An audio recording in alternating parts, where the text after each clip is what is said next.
afternoon, ladies and gentlemen. It is Thursday, July the 18th, 2019. How is everyone doing? It's not a Technical Alpha podcast. We're out here for another one. It's been a bit of a hiatus because I've been in the midst of moving. We haven't had a podcast last week. That was, I think, other than Christmas vacation, I think that was only the second ever podcast. We've got a good track record. That we've missed. We've got a good track record. I think the bouses and the bousettes out there understand life gets in the way sometimes. It happens. Hell, I even had a kid. Did we miss one? I don't know. I don't even think we missed one when I had a kid. It lined up nicely. Perfectly enough that by the time the next one rolled around, we were good to go. But yeah, it's another Technical Alpha podcast. I'm just trying to pull up this chat right now. YouTube is being YouTube. So yeah, we're a bit late today. Adam was in a little bit of a hit and run situation. This has been a real fun few weeks, Jeff. Yeah, it's been a hell of a ride. Let me tell you, the last few weeks. But we got there. But yeah, I was in a hit and run here the other day. I'm fine. The car is for all intents and purposes fine, except for the gouge that they put in my rear bumper and then took off. Unfortunately for them. I'm not an idiot, and I memorized their license plate. Get fucked. And I memorized the car. Get fucked again. Because I know cars, and so went in and was in the midst of that. So we're a little bit behind schedule today, but that's okay. We're getting there. There's my chat, getting there. But Mr. Black, how's your week? Or how's your last 2 weeks? I mean, lots of RP. Well, I mean, that's all I do. I mean, I stream minimum 10 hours a day. Attaboy. I'll be streaming again tonight at 7 p.m. Eastern. Attaboy. Things are going very, very well. Obviously, stream is doing great. Having fun streaming again, which is all you can ask for as a streamer. That is all you can ask for as a streamer. When you're not having fun as a streamer, it's the worst job on the planet. Yes. Or I shouldn't say the worst, but it's top 10. There. It's top 10. It's getting there. But when you're having fun... Actually, it's probably not even top 10 if you think about it. It's probably not even top 10. It's unfortunate, though. It's not fun. It sucks, yeah. Before somebody in the comments goes, I could think of 10 jobs that are still... Yes. There's a list. But you know what I'm saying. In our world. In our world, definitely, yes. So yeah, having a lot of fun.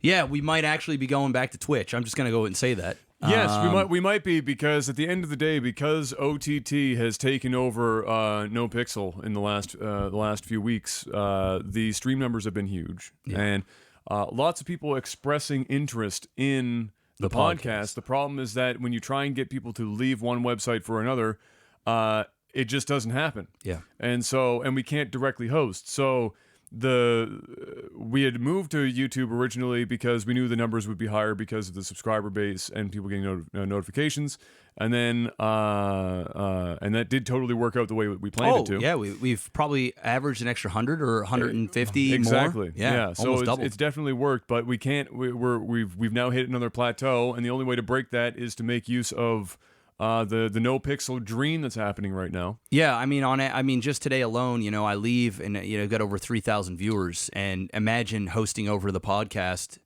streaming up until the podcast. We don't have to, we're already set up. Basically, log into the Technical Alpha Twitch account, host that over, and next thing you know, our podcast numbers would be bare minimum. Double. I mean that's an absolute minimum. That's actual bare minimum. We could be 800 to 1,000 viewers each week, which would be not only great for the podcast, but also great for us. Yes, which is yes, dollars are great. Well, and useful it's things. also a numbers thing. We haven't had this podcast sponsored, and if we can pull in bigger numbers, it gives us more of a leeway to actually start to get some sponsorships, which then puts more money into our pockets. Yeah. And honestly, we've been doing this organically for 2 years. Yeah. And the numbers have been going up. They have but they're not like life-changing. They aren't climbing particularly quick. No. But this is an opportunity for us to use some of the momentum I've got and kind of spread the love over here to our community. So we'll see what happens. We're going to talk it out. We're going to figure it out. But, we'll let you guys know. It's a distinct possibility. It's probably in fact, it's almost a guarantee. Yeah. It's just a matter of when, pretty much at this point. Yeah. So, but yeah, other than that, so my week has been moving. But before you do that, we want to tell people, if we do go back to Twitch, the VODs are still coming to YouTube. Oh yes, Yeah, of don't course. because I don't want people to go. Oh, Oh, what? no, they'll still be coming It just here. won't be live It just here. won't be live here. There you go. Yeah, Sorry. that's Continue. a good distinction to make. I better do it You before- better, 100%. Yeah. No, that was a good move. So I just moving, squeaking in some streams, I see that. moving. You're playing a lot of TFT TFT. because it's something that I don't have to use my brain a lot for, like minimal brain activity. Well, it also doesn't look that infuriating. Like it just looks like a chill-ish game. It is definitely. It has the ability to be infuriating, but it's less infuriating than other competitive games for me right now. Yeah. That could change, but for now, it's been my blood pressure hasn't been too high, which is great. And they just released ranked mode here the other day. Oh, that's good. And so I was playing some ranked yesterday, and it's honestly it's kind of a stupid game to have a ranked mode because RNG. there's so much RNG that even if you're playing, like, you can only play as perfect as the RNG kind of allows Of course, you to. it's like right? Hearthstone.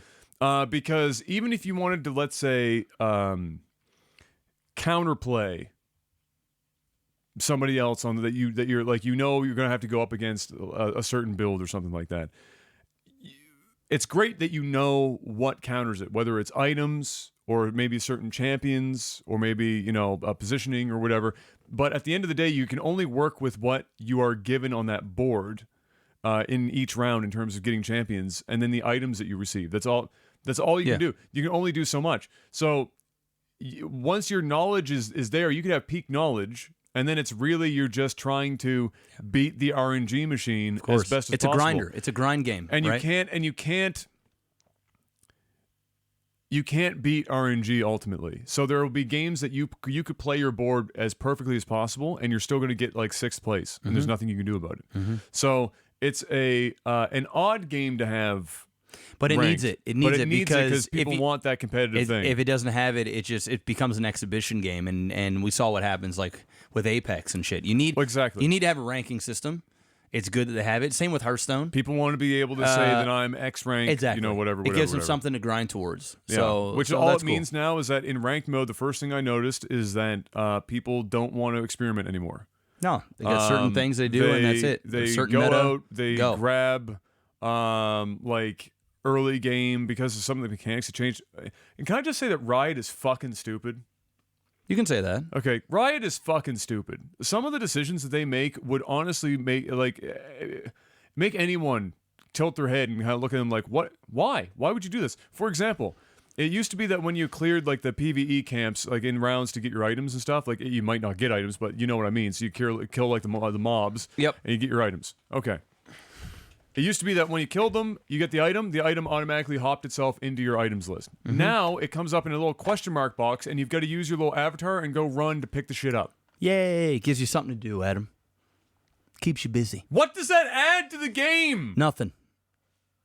Nothing. Make sure you're not sleeping. It's so fucking bad.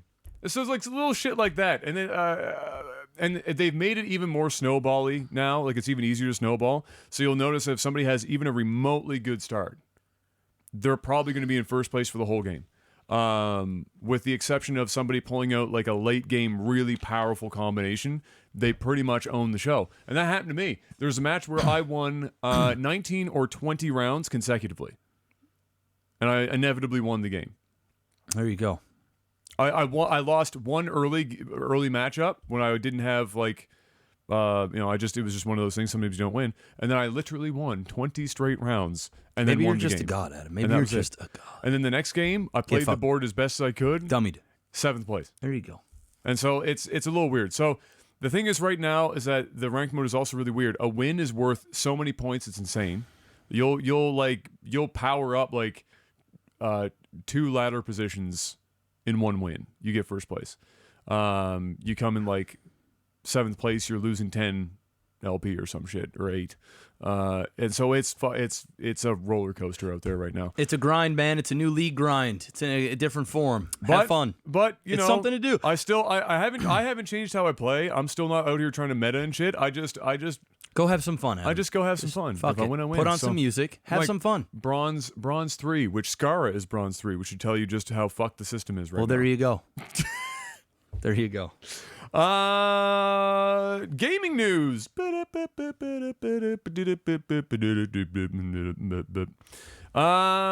Nintendo Switch Lite is coming. Have you seen the pictures of this thing? Yeah, it's without the console, right? Yeah, so there's no detachable Joy-Cons. It's one solid console. It's obviously a bit smaller because it would have to be at that point. And it has no option for outputting to a television. It does have the newer architecture stuff on the latest refresh, so it would have a die shrink or something like that, or an SoC shrink, so the battery life is better. That's good. And possibly a little bit more graphical power, depending on if they have a new Tegra chip in there. Not so much that it's going to be like some mind-boggling upgrade, but you're probably going to get some performance improvements, especially since you're in handheld and not outputting to a television. If I was buying into the game right now and I had to choose between a Lite and a normal, I'd be grabbing the Lite, if I'm going to be honest with you, because I personally, and most people that I know that have a Nintendo Switch, they don't use it as the home console. It's on the go. It's a traveling gaming system that they use, or laying in bed. They just want to, use it almost like a Game Boy. So I think it's actually a good option to have. Yes, I think it's a good option too. I think it's a good use of the resources. I think it helps try to capture more of the 3DS market that they haven't already captured with this. Yep. And more specifically, it captures like the 2DS market, right? It's the less features, but it's only $200. So that's you're hitting a real good price point. That's a great price point. And so that's, I think, probably, it is a smart move. And of course, this is also spawned, and to answer your question, Don, actually, before we move on, same schedule if we move back to Twitch, yes. It'll be the 4 o'clock, whatever, barring me getting hit in the back by another car again. So, they of course, now rumors are also around a Switch Pro, which got lit up a bit when one of the devs for Torchlight 2, which is coming to the Switch here, I guess in the not too distant future, the way that he was talking about the development for the game for the Switch has kind of makes people believe that what he's actually talking about is that there's a pro version of the Switch coming, which would make sense. Honestly, to have a pro version, the other consoles have it. I think you're hitting with the Lite, you're hitting the mobile market. Pro. With the Pro, you're hitting the upper I end. just logged into Twitter to post that we're live. Yeah. And I saw your GIF of the Tim Hortons with the burgers. Bro, it's so fucking perfect. Dude, have you seen that movie? Of course I've seen that movie. It's amazing. It's one of my favorite reaction gifs. If you guys don't know what reaction gif, all right. So I complete no segue. When I was on my way here, I always stop in and get Tim Hortons. I have to eat something or whatever, and then I get Jeff a coffee and Kale a coffee.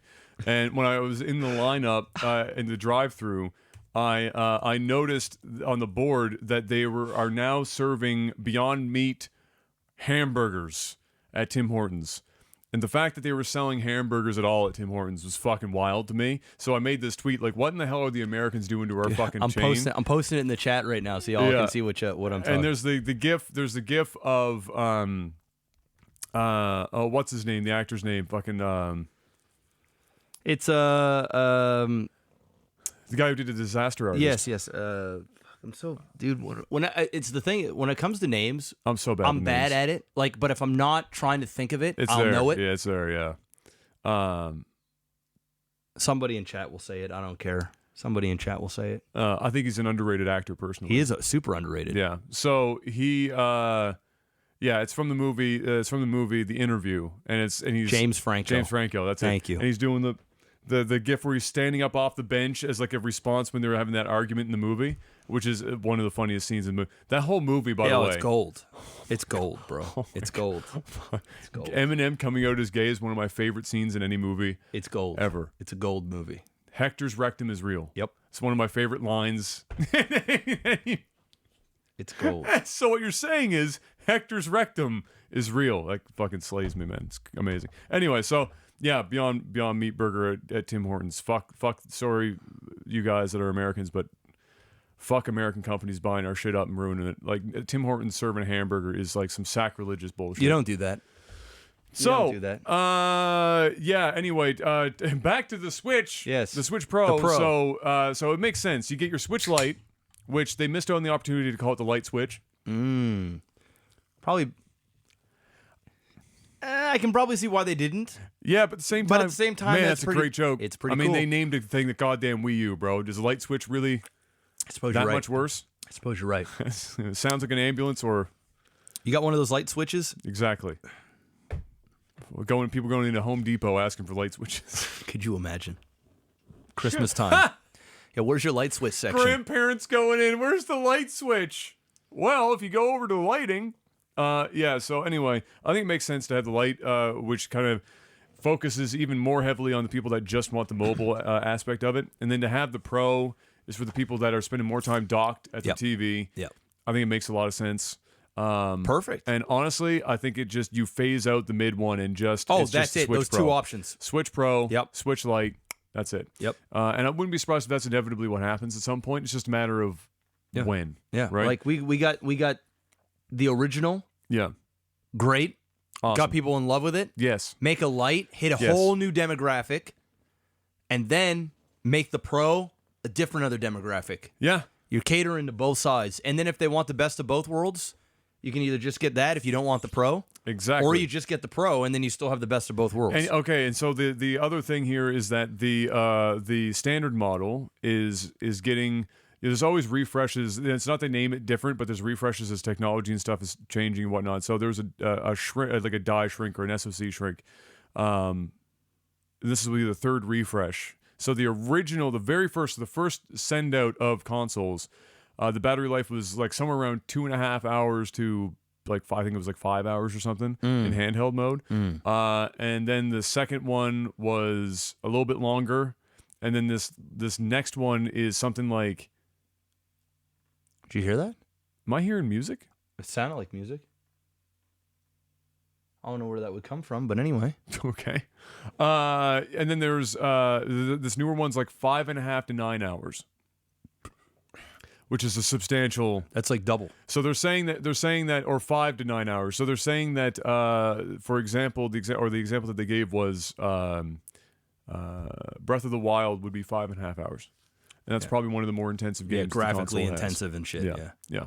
So, I mean, 5.5 hours in handheld mode is pretty fire. How long are you playing handhelds at a single time anyway? Usually within 5.5 hours, you're either buy a power source to plug in. I mean, if you're like on a flight, like a super long flight that doesn't have the jacks. If you're on a train or something or a bus, like the long way commutes. I suppose. Or if you're flying, like you were saying, or something like that. A lot of people have power banks as well, both too. ways. You get a power bank for sure. But, I mean, even at 5.5 to 9 hours, the odds of you needing a power bank in a day. It's slim. Almost zero. Yeah, right? slim. Unless you're going camping or something. Yeah, right? exactly. So it's good.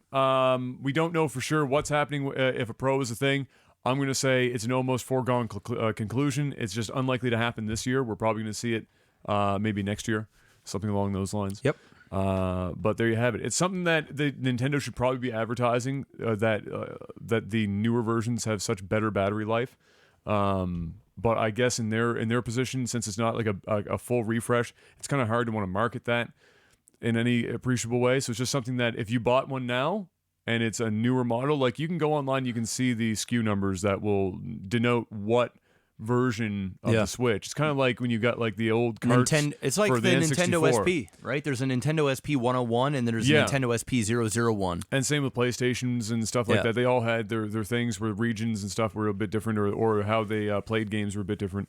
So yeah. Anyway, that's the thing. Cool, Nintendo. Square. Oh, this was. It's not wild to me necessarily, but it's also like it confuses me a bit. So Square says that they have absolutely no plans to release Final Fantasy VII Remake on any other platforms than the PS4. Well, I would hope not. I mean, really? Final Fantasy VII Remake, yeah. Yeah, I don't want any more remakes. Are we talking? No, we're talking the remake. Oh, the actual remake. They're saying they don't have any plans. They don't have any plans to go put it on any other console than PlayStation 4. Oh, okay. I thought you meant this is going to be the last remake they're doing with Final Fantasy VII. I'm like, I don't want to see this anymore. No. Okay. I'm okay with that. It's a Sony game. It's a Sony original. I think it's dumb, and this is why. This game has cost them so much fucking money. They spent years telling everyone that the game would be too costly, too hard to recoup the money if they did it. And then they finally go in on it. They make all these moves that end up costing them orders of magnitude more money than just any other version of a remake would have, that everyone would have been perfectly happy with. And now they're going to lock it to one place to make their money back. This just seems like one questionable decision after another to me. Yeah. The remake is looking really good. Don't get me wrong. I'm not saying that it doesn't. But to hear them bitch about money and time for so long, and then for them to start this thing off, half-ass it and hand it to somebody to the point where they have to erase 2 years worth of work and start over again. Well, the only thing I can think of is a couple of things. Either Sony's paying for exclusivity. Well, they have to be, obviously. Yeah. So if they're paying for that, and it then, better be a huge amount of money. Well, and the brand Final Fantasy, I know it's branched out over the years, but especially it's on everything now. PC, Xbox, everything. But I mean, Final Fantasy, like back in the day, Final Fantasy 7, 8 stuff. Well, that was only PlayStation. It was on the PlayStation. Yeah. I'm okay with that. And I honestly think the reason why they bitch so much about money and shit is because they're trying to convince the people that it's worth paying $60 per episode that you're going to get, right? I don't think that they actually believe that they're spending too much money on this game.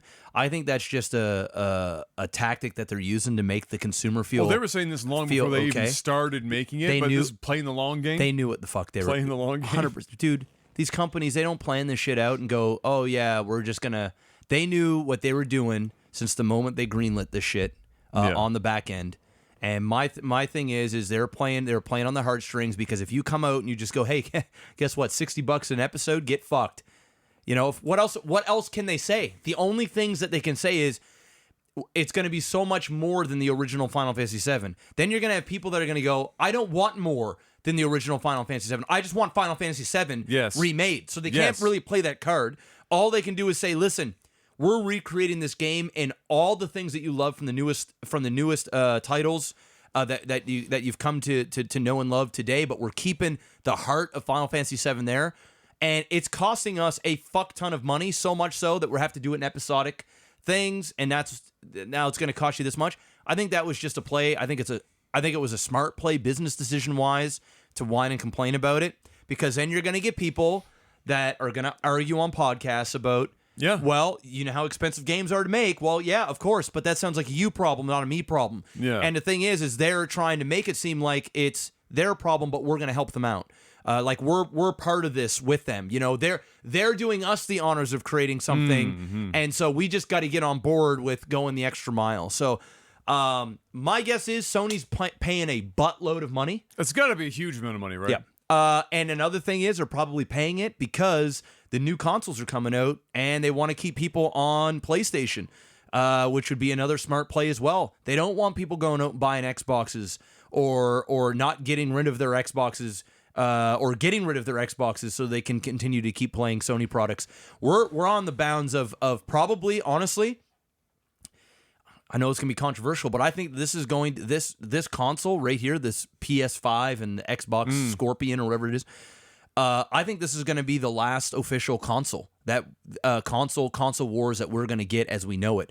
I think everything else coming out from here on in, they're going to be coming out with PCs, bro. Like they're going to be gaming hubs. They're already, but I don't even think they're going to call it consoles anymore. Yeah. I mean, they're getting so powerful. And before, you used to be able to make that distinctiveness between PCs and consoles because you used to be able to do so much more graphically with a PC. Now we're getting to the point now where consoles are PCs and the graphics, sure, you can do more with modding and things like that. Of course, PCs are always doing better things because you can upgrade more frequently. With the new consoles, you buy the hardware and you got to wait 6-7 years to buy new hardware. But I think the next one that's going to come out, I think that they're going to be upgradable. I think they're literally going to be computers.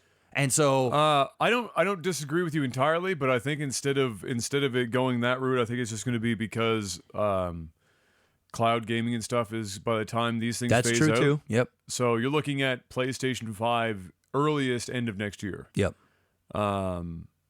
Possibility of it being 2021. Yeah. and then you're going to tack between 6 and 8 years For on the next that. one. Yeah.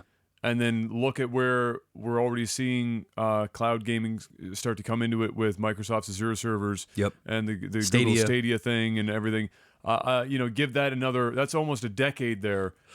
Imagine what that's going to be like then. Right? Like, look at what we did. If we look back 10 years, going to 2009, and look at and now gaming wise. Yeah. There's a lot going on there, right? Yeah, So, and there's a great argument to be had too. It's like, hey, you're no longer having to buy a console anymore. Now you're paying for a subscription. Yeah. It's a different type of sell. It'll be a shock to our gaming culture for sure. But I think over the next 8 years, we're going to be used to it. We're going to be basically bred into it, So the only thing that I can see that would slow that down, that would still necessitate having something like consoles, is that they do fill a very important and not insignificant portion of the market where there are people that probably can't afford to be doing subscription services. Yep. And we already know that there are people that can't necessarily afford to have a gaming PC that's like super powerful versus a console. Yeah. And so the console still represents a lot of value for a large section of people. So the hardest call will be, for example, how expensive are these services going to be for streaming games? And then more importantly, in places like here in North America, for example, how good is the internet going to be on average for that segment in 8 or 10 years? Yeah. Because right now there's a huge swath of both Canada and the US that are still rocking absolutely atrocious internet. Yep. And many people in the States with restrictive caps to data. Yeah. And so unless that field changes, which it totally can in 10 years. That's a long time, yeah. We're also talking about telecoms, and they don't move all that fast if they don't have to, because there's only a handful of them, and they're making so much money. Yeah. That if it ain't, they're in the if it ain't broke, don't fix it category. Don't even look at it. Fucking think about it. And so it's crazy. And I mean Google is I think right now trying to convince the courts that there is competition in the search engine market. And they have some over 90%. They own it on theirs. They own it. So yeah, no, I'm with you. So my guess is, man, it's Sony keeping people on the Sony platform. Win the console wars, or help. Let's be real, dude. As much as this game is costing to make, this game is going to make so much goddamn money. Oh yeah, I mean, it's going to make so much, bro. It's going to make a lot of money. Yeah. This is like the Avengers coming out, bro. It's like, even if you've got Marvel fatigue, superhero fatigue, this game's gonna come out, bro, and you're gonna do big things. You're gonna go watch it because you're gonna have to, and in this case, you're gonna go play it because you have to. You have to. That's it. It's the Game of Thrones train, bro. That's what this is, man. If there is one iconic game to make in the history of games, it would be 7. It's 7. I can't think of any other remake that you could do in history of gaming that is this impactful. Where is this music coming from? Are you like logging into NoPixel somehow? No. No, you're not even in queue. Do you have a stream up?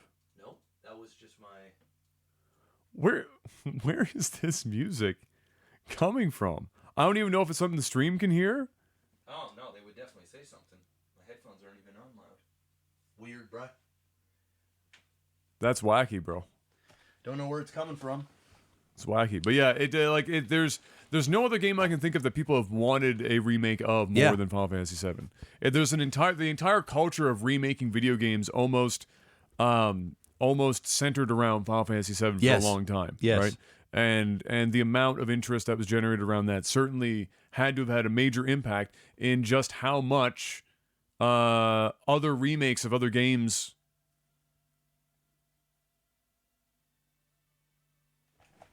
Okay, now I'm literally hearing you. Is somebody...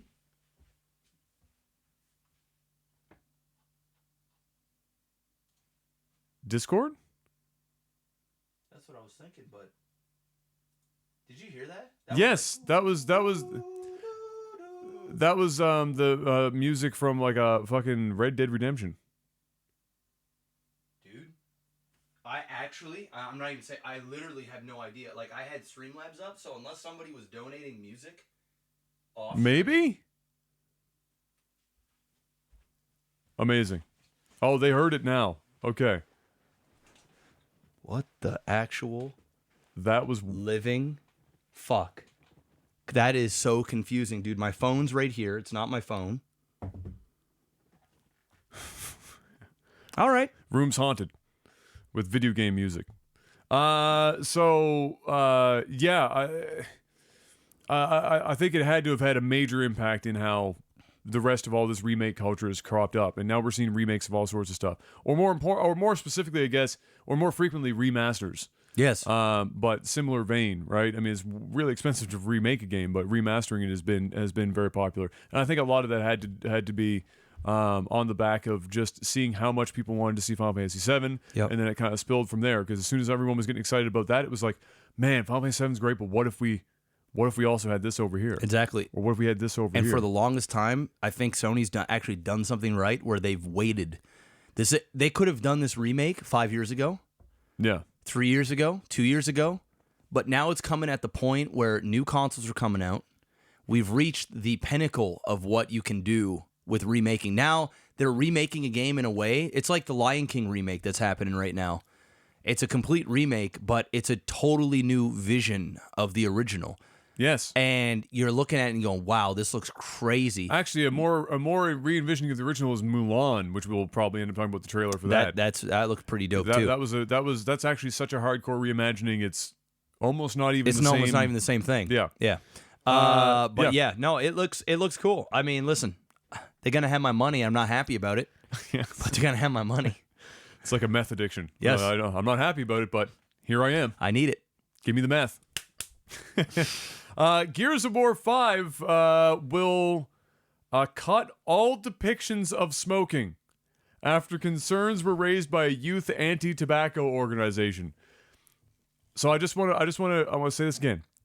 Gears of War, okay, 5, Gears of War, a game largely about Killing? juiced out of their mind, chainsaw cutting people in half, blowing people up, shooting them to death, dark, mature themes centered largely around death, and we're going to get rid of the depictions of smoking for apparently the kids that shouldn't be playing this game in the first place.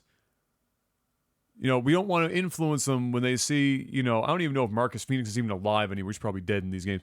But because they see Marcus Phoenix lighting up a camel, taking a puff, after he just chainsawed an alien's head off. It's 2019, bro. How fucking dumb. I hate this world, bro. I hate it. The levels bro. levels of stupid. I hate it. It don't even make sense. Is actually insane. It just don't even make sense. Nobody what. You sit down, you go, all right, we don't want to influence the kids to smoke, but fuck it if they want to kill some people. Why not? Grab Because yourself a machine gun. Because if we're worried about if you're going to make the argument that the cigarette smoking in the games is influencing kids to smoke, What about then the guns? you can make the argument, and at that point we're fucked. Yeah. We've already proven that it doesn't do that. Yeah. But here we are. How insane, how asinine is that? It just doesn't even make sense. I don't really have a rebuttal for it. It just don't make sense. It's stupid. I mean, they could have came out with something in the PR that just said, you know what, the creator of this game, he's heavily against smoking. He just doesn't want him in his games. Oh, okay. Yeah, no, that's because somebody complained about it. 343 enlisting the help of Sparesoft to aid in the development of Halo Infinite because apparently this game is so big that the 650 some employees that they have, not enough. Sparesoft have worked on FIFA and Mass Effect Andromeda. That gives me games. absolutely none, zilch confidence in the new Halo game. That wasn't great sounding, was it? To list FIFA and Mass Effect Andromeda. Now, in fairness, it could have been that they were helping Andromeda even get out the door. Like, it wasn't like they were main developers on it, but we all know the story of Mass Effect Andromeda. And so when everything's a 5-alarm fire and they're like outsourcing and these guys get brought in to help, like, I'm not going to sit here and say that Sparesoft is a shit company. No, but goddamn. I'm sure they're fine. It's just that 343 is a massive fucking company, massive developer. And so it either means one of two things. One, this game is so freaking huge that we can't comprehend it. Or two, they're fucking it up and they have a short time span and they need to get this shit ready. You know what Or else? both. You know what else I'm tired of hearing? What's that? Companies going, the game is too big. It's getting old, isn't it?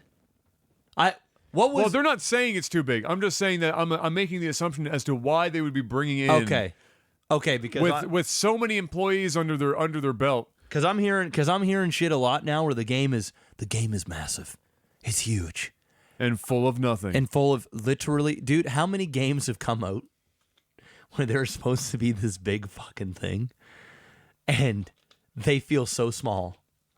It's just like it's no.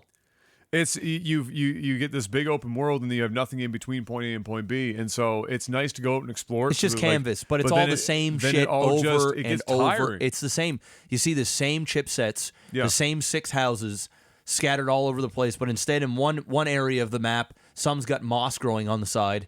Another one, Ooh, baby. the doors are blown off. Leaves are not on the trees in this other area. Exactly. It's literally what it is. And you know what? Coming up with the same makers of FIFA and Mass Effect Andromeda is like coming out and saying the directors of Saw 10 and Scream 3 now working on Guillermo del Toro's new film. It's like, don't even say that. Like there's a very few directors that can actually come out and you can plug their previous work where you get excited about something. Don't plug Mass Effect Andromeda, please. No, never. And the ones that are playing FIFA are likely not your core demographic that are playing Halo. I'm just going to throw that out there. I'm not saying that they don't exist, but let's be real. Yeah. Stop the madness. In better news, hey Jeff. Yeah. Streets of Rage. Some of the most fire music in game history. Good game, Streets of Rage. It's a great game. We know that Streets of Rage 4 is coming. It's coming. And better news has landed. Streets of Rage 4 developer hired the original composers for the first 2 Streets of Rage games. That's exciting. So the music in 4 is likely to be pretty dope. Honestly, I would have just liked them to remake the original stuff. Remaster it, make it... I feel like with I think they've already kind of... Like Xbox Arcade on the 360 had like their weird 360 update thing that kind of did it. But... I'm with you. Like a redrawn, thing. I'm not a big fan of the. I don't think, if I remember correctly, they kind of fucked with the artwork in Streets of Rage 4. They stepped away a bit. I think, if I remember correctly, from I can't remember if it's that or if I know Battletoads is fucked, but if Streets of Rage 4 was stepping away from the pixel art stuff, or not. Either way, It bodes well to have the original composers. Yeah, that's always exciting. Like Streets of Rage 2 is one of the most iconic soundtracks in gaming for me. It's one of the most easily recognizable, for sure. Yeah, Streets of Rage is very cartoony now. Yes, yeah. It still looks cool. It looks good. It looks better than Battletoads, but I'm such a big fan of a proper pixel art work and the pixel art that we can do now because we're not limited by the color limitations of older consoles in terms of how many colors you can use. The pixel art that people can put together now is like fucking fire, wild. Yeah. So I would have preferred that, but the fact that we're getting Streets of Rage 4, just cool, awesome. Yeah. It's not a mobile game, and that's all we needed to hear. It's not like they took Commander Keen and shit all over it. They're making a game, and it's not. It's something I play mobile. the shit out of on my Switch. Yes, 100%. Yeah.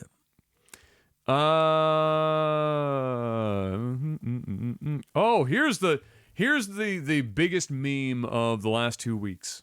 Jeff, have you ever thought to yourself, man, I am literally so thirsty and so lonely that I just can't get enough by watching, Twitch streamers whisper into microphones and shit. I can't.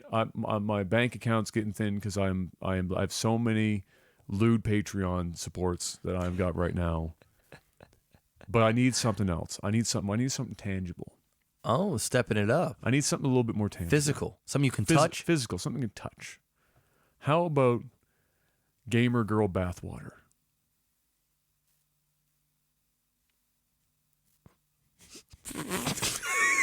What? Okay, wait. Like you bathe in it and then you ship it out? Yes. Yes.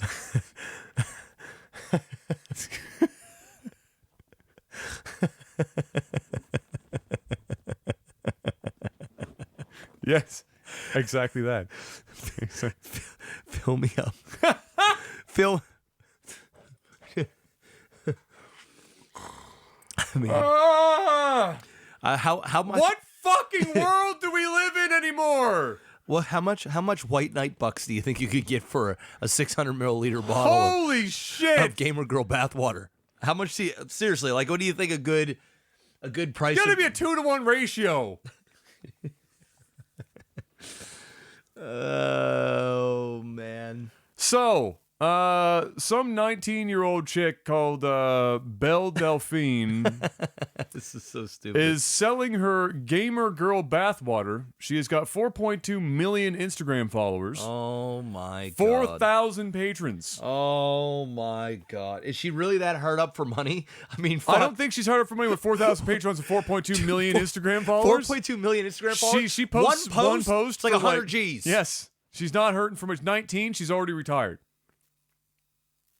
Think about it. I'm going to her Instagram right now. If I don't see somebody that is 98% naked, She's pretty. She 100% is. Dude, there's one on there. There's one on there where she's got like a censored fucking something that she's holding up in her, where the in her no square.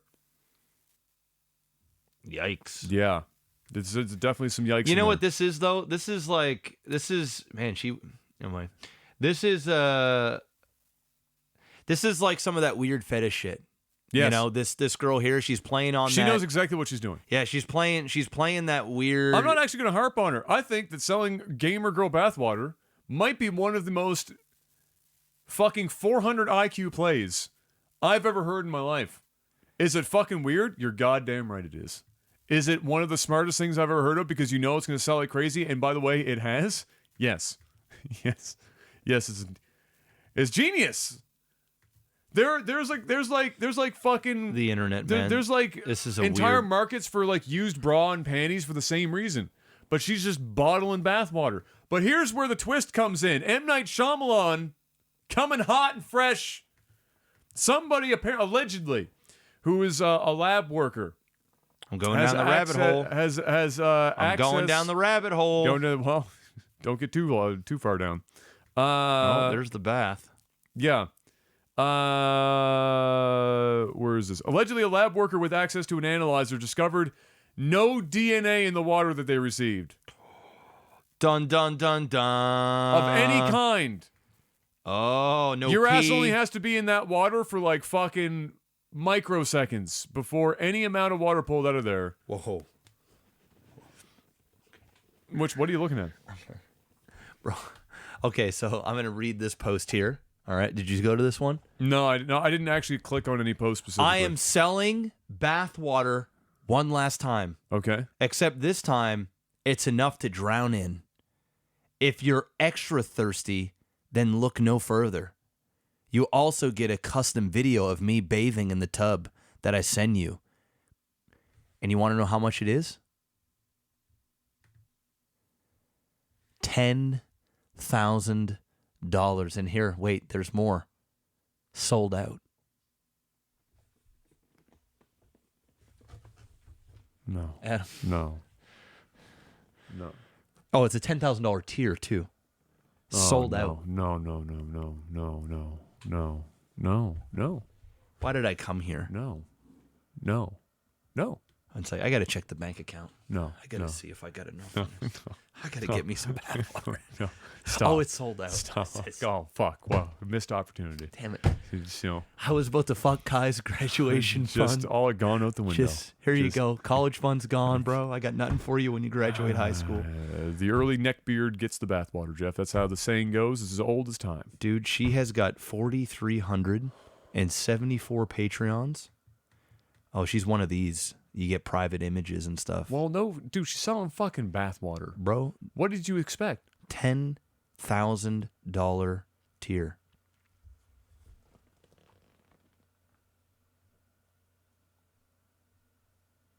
You know what, man? Honest to God, girls like this. It's fucking genius. Bro. Yes, I'm just gonna throw it out there. When bro. you're young and you're attractive and you've got the body for it and you're just doing it, you have no shame.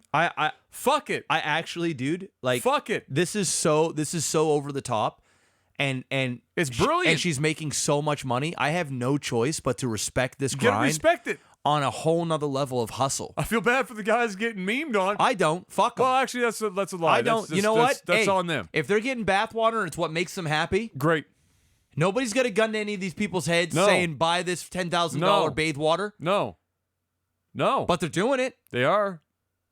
This chick is probably pulling in $10+ million a year off this. I mean, how many times can I see the same chick dressed up in different weird fetishes? Bro, I don't even think she's 19. She don't look 19. I think she's actually looks so young, bro. She looks so young, and I'm 32 now. Yeah. But she looks so young that I almost don't look at her like she's attractive, you know? Well, that's just because we're getting old. Yeah. But I mean, like, you know, sometimes there are, I mean. I get what you're saying. You know what I mean? It's just when I say I don't think she's 19, I actually think she's probably like 22 or something like that, but she's just putting 19. It's like every porn ever. Yeah. Where it's like, 18, 19-year-old girl, you look at her, she looks like she's like a haggard fucking 45-year-old meth addict. Like, it's just it's the number it's an advertisement number, bro. It's crazy. I gotta respect this girl's grind, bro. I mean, it's crazy. This is a weird part of the internet that that I know exists, but I never go there. Exactly. This is like a whole culture. Yes. You know, like there's apparently a not particularly small one. Oh no, not at all. I mean, can you just imagine? This girl has got the market. She is pulling on the strings of desperate, lonely young men and old men. Yes.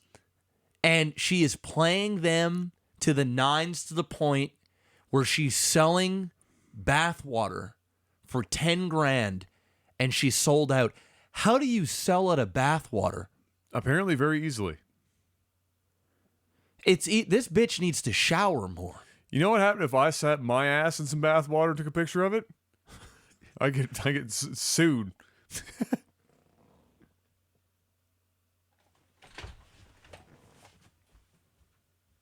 It just stopped again. What is that? You know what, bro? I'm putting my headphones right here just in case it's coming from my computer. But what is running on your computer? Nothing. That's the thing. There's nothing running.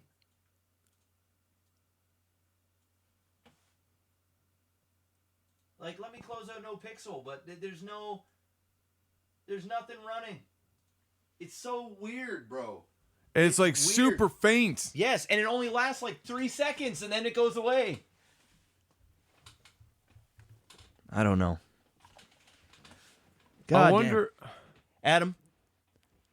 I'm starting to wonder if, and hear me out on this. I had this happen, and follow me on this one. When I was in my old house before I moved in with Joel, I had to like do some shit because when I was in the basement, which is where you are here, radio frequencies can sometimes hit even balanced line mic cables and shit. And if you listen closely enough, you can sometimes, if the radio signal, because it travels along the ground, you can actually sometimes pick up radio. You think I'm just getting random radio clips? It's possible that you're just hitting random radio clips right now. You want to know? You want to know what's possible?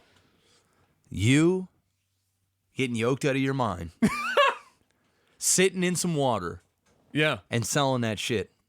Yeah, there's not like 4.2 million women on Instagram looking for that shit. No. There's just not. No. Not even in total. No. I mean, there are 4.2 million women on Instagram, but they're the ones using Instagram. They're not the ones looking for the shit. This is weird, man. This is fucking weird, bro. I get yoked out of my mind all day. It ain't going to fucking pull me down 10 grand for a thing of bath water. I'm now selling. She's got it on all of her things. I'm now selling my bath water for all you thirsty in caps. Boys out there. She's even playing it, bro. She's playing it. She's playing it, bro. She's playing it in a non-ironic way. And it worked. She wears a lot of makeup. Well, all of them do, bro. I mean, she wears... And then it's hard to tell sometimes when it's makeup and when it's just like an actual filter, because so many of the filters now smooth the fuck out of your face on phones that you can't it's hard to tell what's makeup and what's filter anymore. It's whack as fuck. These filters are getting crazy now, bro. I mean, you've seen the face app thing where turns you like old as shit. It's probably been in your Twitter timeline now several thousand times. Bro, she got $50 posters. I'm on her website now. I'm checking out this hostel, man. Dude, you are deep right now. Oh, yeah. You're deep into it. $50 poster. I am deep into it right now. Her mouse pads are affordable, $35. There you go. Let me pick me up one of these. Fuck me senseless, dude. God. This is just genius. It is genius. This is just genius. It's genius. Like, people are gonna fucking poke fun at it, but here's the thing. Look. It's just fucking smart. End of the day, sex sells, bro.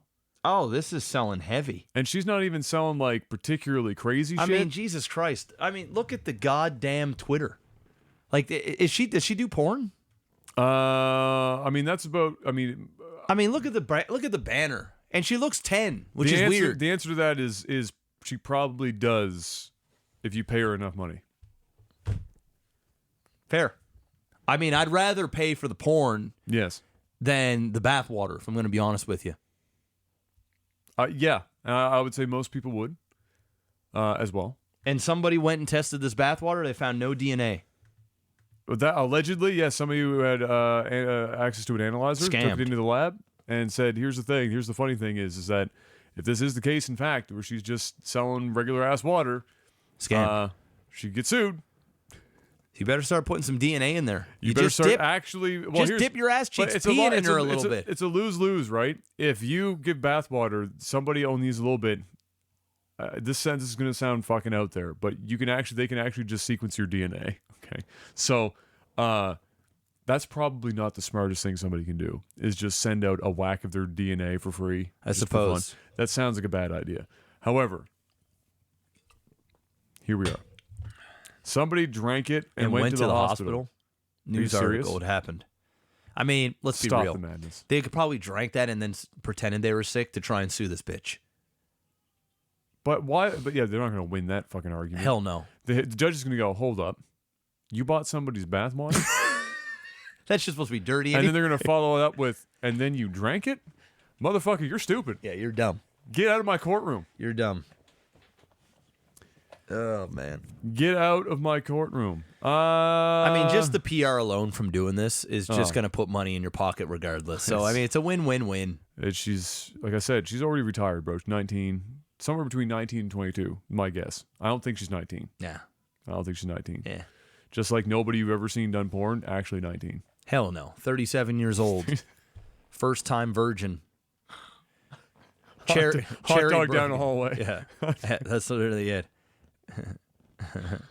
We already talked about this a little bit before, but I'll just say it one more time. TFT did get the ranked mode balance and bug fixes. I'll put that in like heavy quotation marks because game is still kind of fucking busted as hell. Pre-made parties for ranked mode I think is capped to 3 people, so you can't just roll like eight people and go ranked because that would be stupid. Yeah. And then this is the last thing for the gaming news segment that I had here that just popped up. It's actually Panic tweeted it. I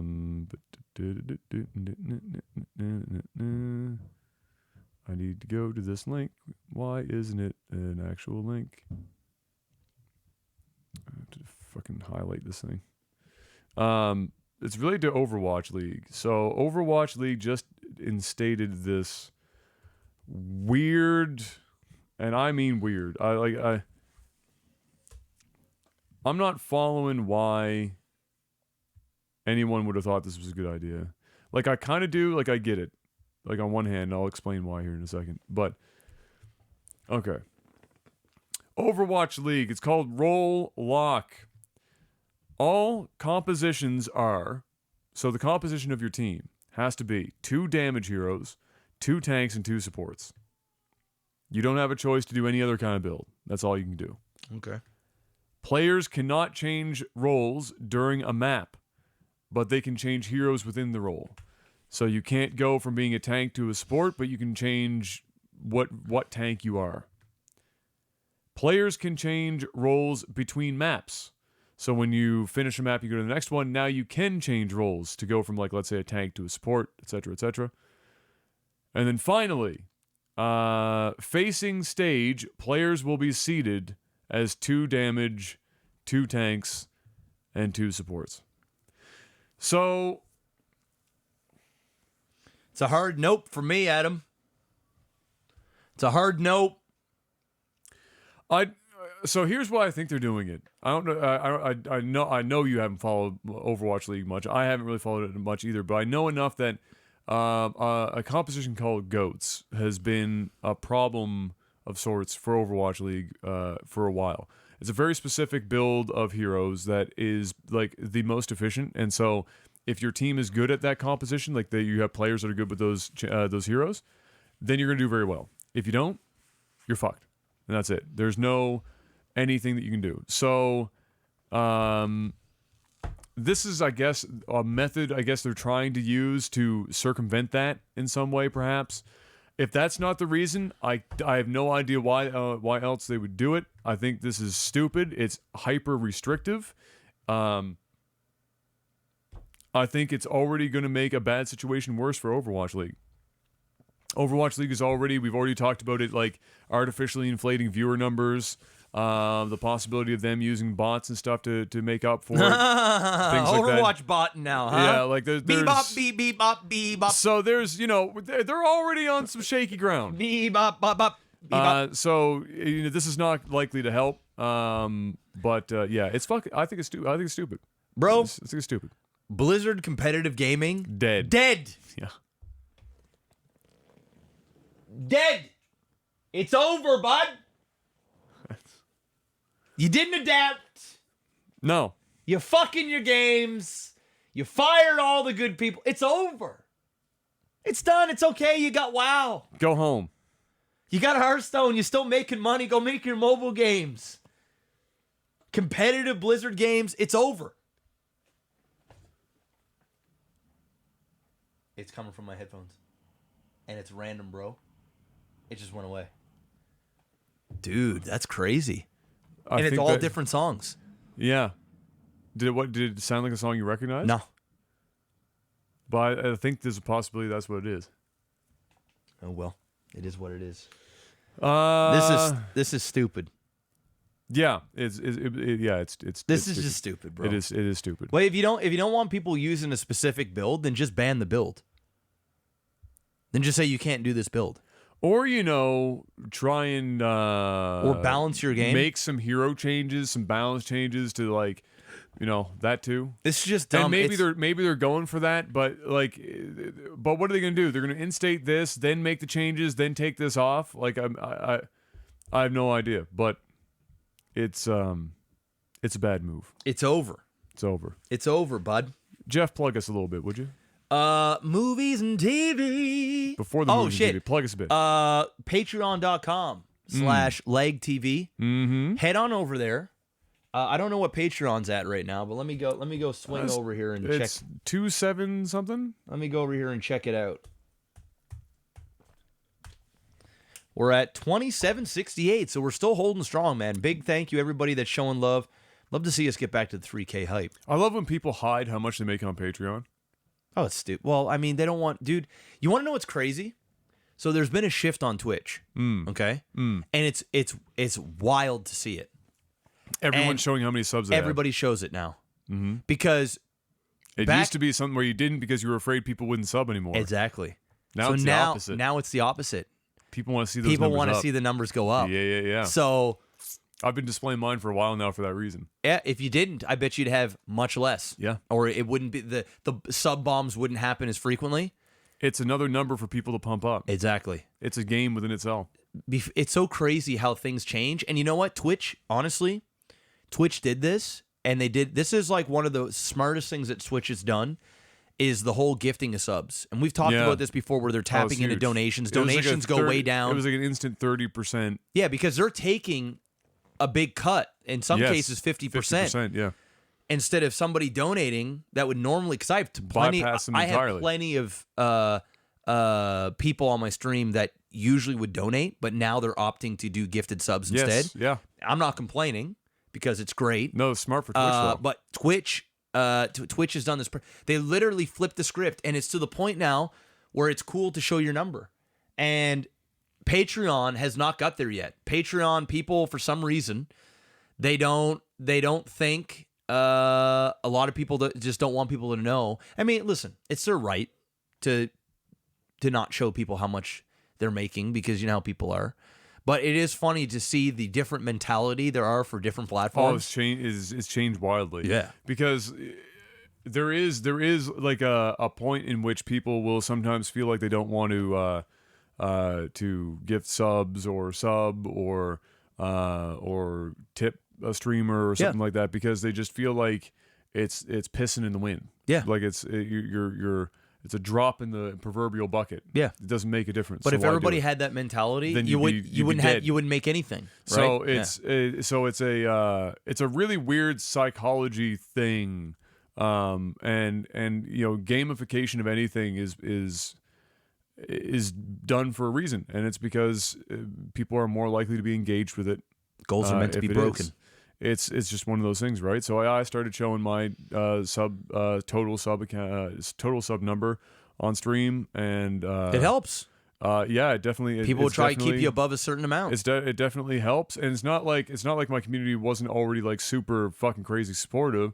It's just that, you know, it gives you that little extra. There's like that little 10% boost Hell that yeah. you get from showing it, and and there's a reason that everyone's doing it. But it was really interesting. You're right. It was interesting to see when the bigger guys started doing it, like Shroud. Oh yeah, because it was funny too, because before, when those things happened, I had people on my streams that were so naive on how much streamers were making. They were like, "Oh yeah, dude, he's probably making But now they 100,000 a know. year." Now they know. And it's like, bro, Millions. they're making hundreds of thousands a month. Yes, exactly. Easy. That's from what you see. Yeah, you don't even. And see let all me of tell it. you something. You make more than you make more on the back end Than you do on the than front what end. you do on the front end, Yes, motherfuckers. yes, way more. So whatever you think it is, whatever you think it is, not bruh, even close. Not even remotely close. But it's funny how things have shifted, and it's funny because I always for forever I've always showed my donation total on stream. I never cared. That's right. I've always showed it. Like, Yes. if I made $500 in a day, $100, $20 in a day, people could see it. And then people are like, "Oh man, you know, you shouldn't show it," and blah blah blah. Now everybody does it now. You know, because it's just The taboo is the gone. taboo is gone, It's right? gone, because and it's people switched. because people know how rich gamers can get, like when you really make it, exactly. right? What's the point in trying to hide it anymore? What's the point? People, I think some of it too is that once you start getting to a certain size and people start seeing it's like there's like they're living vicariously. Yeah. So, you know, they see the streamers that they watch and they really enjoy, and maybe they've watched for years, or they've watched for like months and months, or they've like thousands and thousands of hours.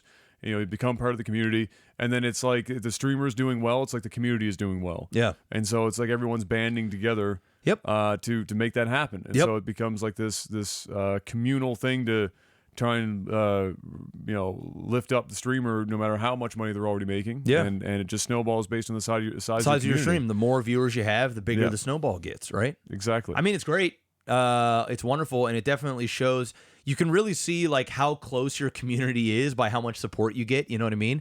Because you could see mega streamers. Yes. Like, dude, no joke. I watch your stream. You're the only streamer that I really watch. Yeah, I don't really like, 'cause watch a lot of don't- streams. You know, there's a few RP streams now that I'll watch, like go back, and I'm usually watching VODs to see different points of view.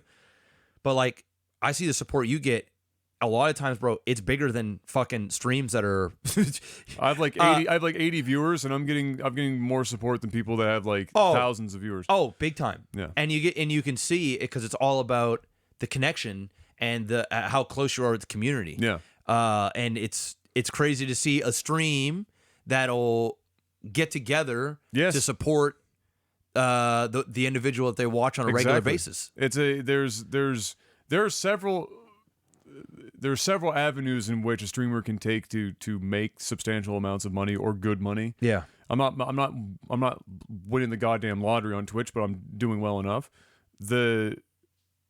one of them is going my route, where you're just connected to the community that does it. Yeah. And then there are other routes to take, and other streamers have taken those routes. Like the Doc, for example, is just he's just created an entire persona that is a brand. Hell yeah. And nobody else does it on the website. No. There's literally not one other person. No. That does it. Yeah. On the website. Yeah. And if there are, I don't know about them, which means they're probably not doing a particularly great job about it. Nobody can do Duck, bro. There's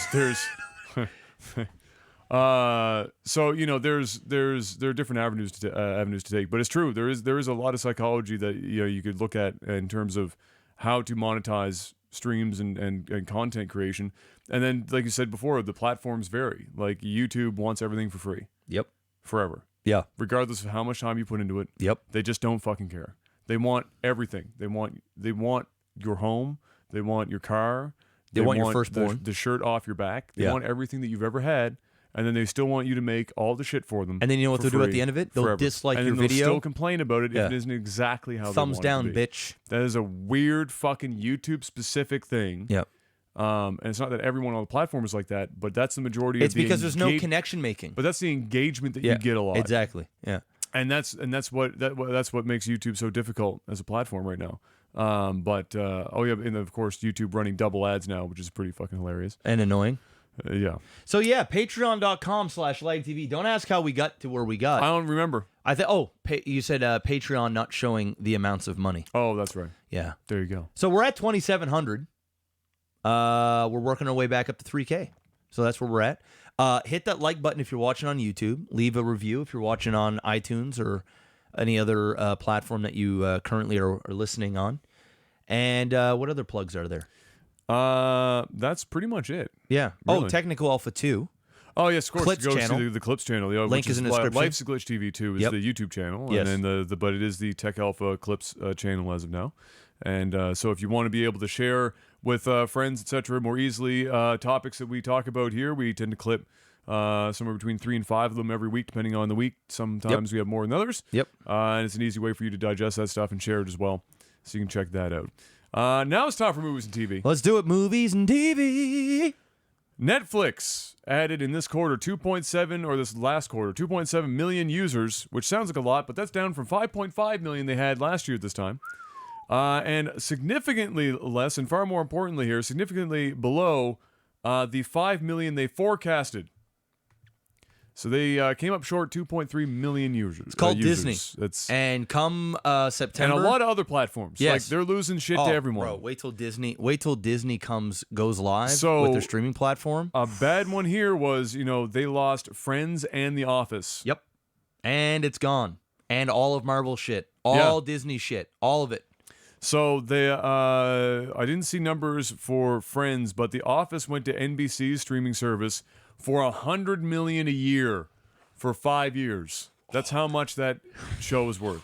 Can you imagine the royalty checks that these motherfuckers are getting Huh? every goddamn month or year from being on that That's show? a lot of money, bro. That's $100 like million that's a like year. some Fresh Prince of Bel-Air shit. It's just like a check that'll just keep coming, no matter what. Don't worry about it. You got your money. You're done. You've cashed out. That's gonna be like Big Bang Theory, bro. Oh, that's gonna All make those a huge all amount of those money. guys that did that show Which is great because nobody's ever gonna want to cast them ever again. It's like it's like Oh, from they're- Friends. Yep. The only person Only who one, really Jennifer murdered- Aniston. Jennifer Aniston. Yep. That's pretty much it. And let's be real, she's never Matt really LeBlanc done had like that side little show, tiny stint, and that's it. And now he's doing Top Gear. Yeah. Or did, Bro. And that's it. Nobody else got anywhere. Yeah. Right? Who cares? You've made $1 million an episode probably for the last couple seasons, Oh, it just doesn't and matter. now you're getting money in perpetuity Yeah. for God knows how long, to the point where your children's children are going to be cashing Friends checks, Cashing them for and, life. and Big Bang Theory checks. Have fun. They're still saying though, despite that, this is a bold claim. They're still saying that the upcoming quarter, so they must have some big stuff in the pipeline that they're feeling very confident about. Yep. Big Big movie with The Rock. Quarter should have 7+ million users added. That's tripling what they got in this last quarter. And on top of that, that is 900,000 more than the quarter from last year in that same period. So to go from like half from the previous year and just about half of your forecasted to the next quarter of going above and beyond, both in terms of your forecast and what you had the last period of last year, seems, dude. Netflix is in some trouble. They're in some trouble. They're throwing out Hail Marys. They're making the biggest investment in a movie to date with The Rock. Who else is in it? There's a few people in that, wasn't I think there's 3 big stars. Yeah. Let me see. I only saw it once. I'm not going to remember off the top of my head anymore. I think it's but like Red Dawn or Red something. yeah, let me see here. The Rock. Red Notice. That's it. So it's the biggest. Oh, that's right. Ryan Reynolds. Yep. The Rock. And I want to say fucking Wonder Woman herself is in it too. I think so. I could be wrong about that last one, but I know those two are in it. It's something like it is. There's a female in there somewhere. Major. And Red Notice, and they're spending $130 million to make this movie. Okay. A Netflix movie. That's a lot of money. The biggest investment that they've made for a single movie by a substantial margin. Oh, that's only 1 year of The Office, apparently. Yeah. And Dwayne The Rock Johnson's getting a hefty $20 million salary for that. So yeah, they're throwing out some Hail Marys, bruh. That's serious. I mean, we already knew, and we talked about this in the past, that Netflix is going to almost exclusively have to live on the back of their own in-house content. And it's not that they have bad stuff. I just don't know how they sustain their growth against these other platforms with their own content. I mean, it's going to really be a challenge for them. Disney specifically. Disney Plus is going to shit. It is going to disrupt that whole market so bad that it's going to be insane, bro. Like, just imagine having every Disney classic you've ever wanted to watch on one platform. All of the Disney-related shows, the Marvel shows, yeah, the Mandalorian, Star Wars already announced like 20-something projects that they have coming. Mandalorian Season 1 is already filmed, and they're already in pre-production for Season 2. People are fucking yoked out of their mind for this service that's coming. Yeah. And it's $6 a month. It's $59.99, I think, for the first year. It's going to go up, obviously, after the first year. It's going to double. Oh, yeah, easily. But Netflix is only getting more expensive. They're losing all of their major exclusives. I watched Netflix last night for the first time in God knows how long. Yeah, and I watched an oldish movie. Not old. It's like a year and a half old now. The Killer Hunter, or Hunter Killer. Hunter Killer, I think. Maybe. Yeah, with Gerard Butler. Yeah. It's like some submarine shit. It was bad, bro. Michaela and I sat there and watched it. It was like Gerard Butler's pretty bad, bro. Dude, he hasn't made a good movie since like 300. Although I will say the Olympus Has Fallen, that thing, he's got another one called like Angel Has Fallen. He's done like 3 of them now. Okay. Those ones are good, stupid, like B-rated fun. Okay. But beyond that, dude, it's Gerard Butler. Yeah, he's not all that good. No, he's not even a great actor. He was just barely good enough for the 300. Yeah. And that was... He rode that 300 cloud as long as he could. It didn't take him very far. No, it didn't. Unfortunately. Yeah, he tried the rom-com stuff. Didn't really pan out all that well. Yeah, I haven't watched a hell of a lot of Netflix either, and the stuff that I watched here recently was the other day I was like, you know what, I want to watch a Woody Harrelson movie. So I looked up Woody Harrelson and I was looking through and I ended up watching Edge of 17. Oh, Edge of The Edge of 17. Oh, the teen one? Yeah. No, it's a good movie. It's a fucking good movie. I really like that, was a dude. good ass movie. I looked at it, I was like, I feel desperate clicking on this, but I'm gonna watch it, and then I ended up. Dude, it's a fire movie. That movie. It was real. It was like a real deal. Fire. Yeah, dude. I enjoyed Fire. it. Yeah. And again, Woody Harrelson's God. Yep. It's a good movie. He's stoned in every scene. Eyes could not be any more red in every scene that I saw in that movie. Just blasted. Hell yeah. Every scene. But he goes out there and kills it. And the girl in that really did well too. Like the lead actress for that, dude, really, the whole movie was fucking fire. It was well written, well directed, well acted. There wasn't even everything. there wasn't even a really weak actor in that entire thing. Everyone did exactly what they needed to do. Movie. It was very well done. Yeah. So I was pleasantly surprised with that movie for sure. So yeah, speaking of that, Mandalorian season 2 already in pre-production. So that's happening. All the Star Wars fans are getting pretty pumped. Yes. The Comic-Con that's coming up The directors of the Game of Thrones, Yes. the writers, the brothers, or what do they call them? I don't know what the fuck they call themselves. Shit. Yeah. Anyway, I know who you mean. Yeah. They're bailing. They're bailing out of the Comic-Con. They're not going to be there. It's a good idea. Yeah. It's a really good idea. Yeah, bro. Yeah. And that's fine because apparently Game of Thrones got nominated for 32 Emmys. Yeah, most ever in the history of the Emmys. Best writing for the Iron Throne episode. No.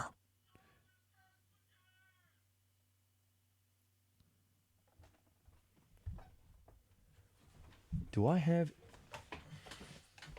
TeamSpeak running? Okay, that's weird. Okay, so now that's weird. That's got to be TeamSpeak. Dude, TeamSpeak is not even open. That sounded like it was... That was a person talking. Yes, and it sounded like...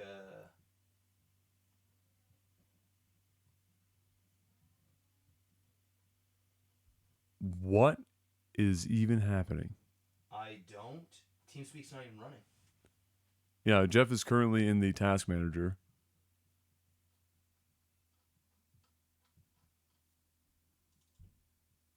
That was just somebody yelling. Yes.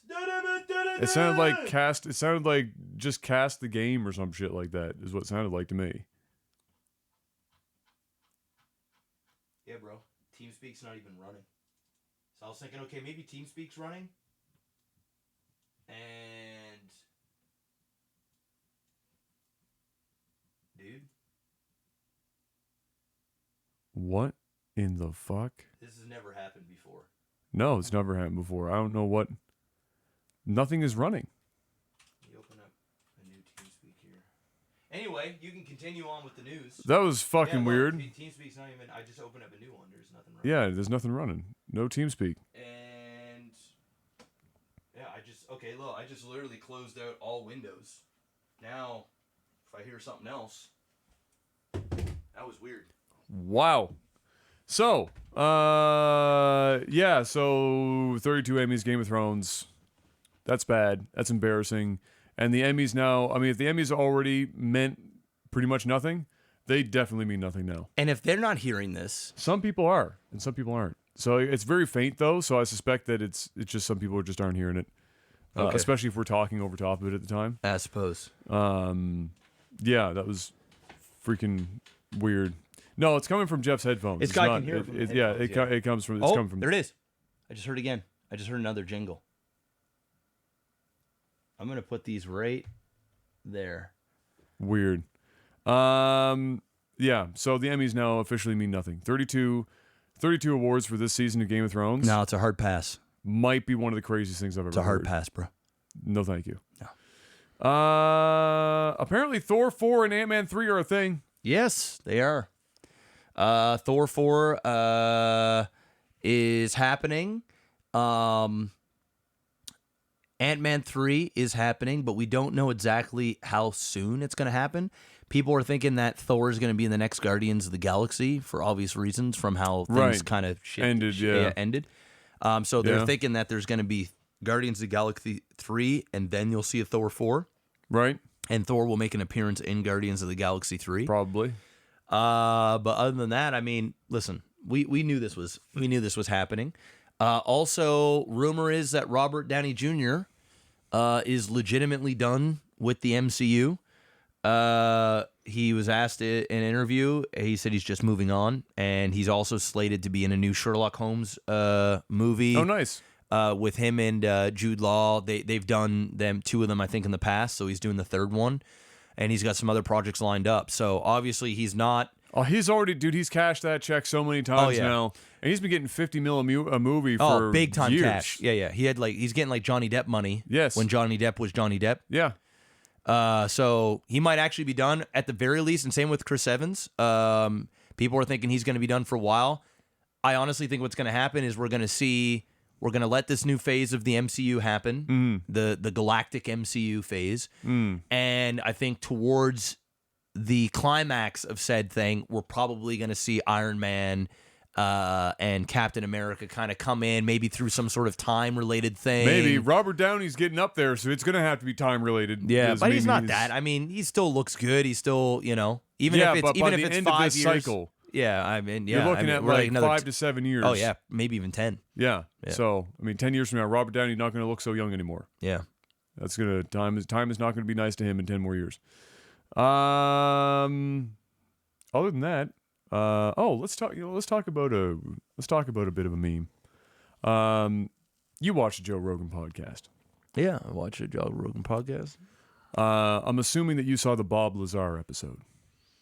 No. The guy from Area 51. Oh, yes. I didn't watch all of it, but I watched some clips. Okay. So I watched the whole thing, and then I watched the... Oh, my knees. Yeah, sorry. Yeah, your knees. My knees been getting worse, too. So I watched that podcast, and then I watched the documentary that he got on the podcast for, basically, or via. Mm-hmm. No, I mean, Joe apparently has been following this guy since the dawn of time. I mean, it's Joe Rogan. It's Joe Rogan. And it's conspiracy type shit. Yeah. So you saw the clips and everything. What were your thoughts on, if you could ignore the fact that the guy who did the documentary should have just never have been there in the first place because he never shut the fuck up. You watched that whole podcast. Yeah. He never made any sense. And unfortunately, every time he opened his mouth, he made Bob sound like less credible just by the nature of how he talked. It was like he wanted to suck Bob's dick live on air. Yeah. But he also never said anything that made any sense and just assumed that everyone knew everything about the story all the time. It was weird. Well, I don't know if we're talking about the exact same dude because I was watching one where he was talking about doing some work on some alien shit. Is this the same that's guy? Bob Lazar. He was pretty unassuming looking dude. Looked like he could have been an accountant. Yeah, talked relatively slow. And there were these spheres that he was working on. Is this the same guy that we're talking about? And there was different spheres in different areas, and they had to like deconstruct it. And then somebody had died, and that's why he got called in. Are we thinking about a different dude, or are we This talking? might be somebody different. Okay, because there was another guy that Spheres was on. don't sound right to me. Okay, there was another thing. So maybe I'm not thinking of the same episode that you were thinking of. I know there's been a lot of Area 51 talk recently because we're doing that big march thing that's going on. Well, that's a meme, first of all, that turned into people actually trying to... They're going to do it. I think they're going to do it. And the thing is if there are things at Area 51, they're just going to move it. Like, they're going to move those things. Okay, so... let's tackle that because that's obviously the one that more people would know about is this Area 51 thing. So a Facebook group was started up where it was literally a joke. If you go to that Facebook group and you see it, it reads as a joke. It's a fucking meme. And then it snowballed to the point where enough people are involved that some people might actually be dumb enough to do this shit. But if there's hundreds of thousands of people or even 30, 40,000, okay, like what's the government going to do? Kill them all? Yes. So here's the deal. Yes. Yes, that's exactly what's going to happen. I don't think so. In fact, the military already made a statement. So yes, I don't think it would actually happen. You know how many news reporters and live television that would be down there? How much the government just won't give a fuck? Let me be okay. First of all, let me just try and put this out here. Okay. Let's take this a step at a time. Step one, whether or not you're on board with alien shit, Area 51 is a major test bed, along with another site not too far away, for top secret aircraft testing. It has been for a very long time. It still is. When coincidentally, not long after Bob Lazar's incident where he got caught bringing his friends out to the highway during test flight days, to show them what he had been working on, because obviously he had to be button-lipped and not say anything to anyone, and people started suspecting like wife is, fucking around on him and shit like that. It's just one of those. There's lots of people that are involved in top secret shit that can't tell anyone anything, and this is not infrequent. He decided to take them out there on a night that he knew they were testing some shit, went multiple nights, inevitably got caught, and then people started going up into the mountain range around the test site with high powered lenses, and still was like kilometers away, and seeing down onto the site via the mountains. And so inevitably what happened was they pushed back the radius of where you could legally be around Area 51, and not insignificantly. I mean, they moved that marker back. So let's assume First of all, here's the other thing that people, I don't know why people think would they'd see anything. Almost anything that would be worth seeing in Area 51 is either A, in a hangar that you are literally You're never getting in there. 40,000 people are not ever getting into it. You're not getting in there. 2, underground. Yes. So even if where let's there's probably assume, more doors. yes. So let's assume that you even get a few people the whole way there, which is like kilometers in not particularly good terrain, without getting shot down from any number of snipers they got waiting to take your ass out. It's not, no, dude, this ain't snipers. This is Apache helicopters with guns that go brrrr because they fire fucking 7 rounds a second or 10 rounds a second, and it looks like a fucking like a rope is being fired out of a gun. Pew, pew. Okay, that's the kind of weapon Laser bullets. They're not. If like hypothetically, if there were enough dumb people, first of all, this is not going to happen. It's not going to happen because the government is already, anyone who's already said they're involved in this is now being tracked already. Everything that they're saying and doing online is being followed 150,000 fucking %. And then to top that off, this thing is still like a month or months away. Is giving the government the military all sorts of time to know exactly the window in time in which anything like this is going to happen. Then let's assume somehow, let's say 1,000 people, which I think is a stretch. If 1,000 people show up to go run into fucking Area 51, You think 1,000 people gonna die? yes, yes, Damn. or at the very least, if it's 1,000 people, very least, a couple of them are dying and the rest of them are getting caught. Yeah. They're getting netted or some shit. But dude, Area 51 is a place where you can get within a certain like limit of that outer edge, and dudes in trucks about 1,000 feet away will just show up. Oh yeah. Turn You take around. another step, You're dead. they get out of the truck. You go too much further, and there are signs that go, "You go past here, we can shoot you." And they're standing outside the truck, just like, "Give me a reason." Yeah, bro. Dude, I'm not joking. Think like people think the government's not just going to readily fucking mow down a bunch of people. If their options are have a whack of people run into a test bed for top secret military operations and aircraft testing and killing a few thousand fucking idiots and cleaning up the gene pool, Yeah, they're gonna clean cleaning up the gene pool. every time. Yeah. It'd just be so crazy because it'll be filmed, like there'll be news all over the place. It'll be fucking like live streamed. It'll be a gong show. So I guess we'll see. We'll see if it goes down. Dude, some people going to die. I'll be watching. And there's a certain, you have to think there's certainly a critical mass of people that people might buy tickets to go there, right? Then they get there, and then when they get there, they get cold feet and they go, "This is fucking stupid." Yeah, they see dudes with big guns. But if they get there and there's like 10,000 people, and let's say 2,000 of those 10,000 people start running, that's enough for like the mob mentality to kick in, And then they just forget everything and they just fucking go. And just imagine, it would be a massacre, bro. They got one landmine out there, just fuck. I didn't even want to think about that because that would be just. Just And dude, you know what? We can't underestimate the stupid. Like there No, you are, can't. dude. There will be. I'm telling you, there's some stupid. there will be people there. I'm just kind of hoping that there'll be like 10 people that are stupid enough to do it. And then, they get scared or they're shot at their feet or some shit, or they just get mowed down. And then everybody else is like, nah, that's not cool. Because it would be pretty fucking scary to see a big mob of people, like thousands of people run. And then just, that'd be game over. Time to set some examples. America. Bro, if I'm the government, I'm not fucking around with that shit. Oh, well, you can't fuck around with that shit either. Because you never know who's in that group, too. This is just it. Yeah, you don't know. It could be people from using that against them.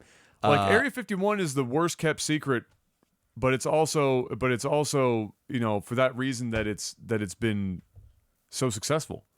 It's like hiding in plain sight. Yeah, it's to the point where come here if you can, bro. Like everyone talks about it, and like the alien thing is always what takes over the discussion. There ain't no aliens down and here.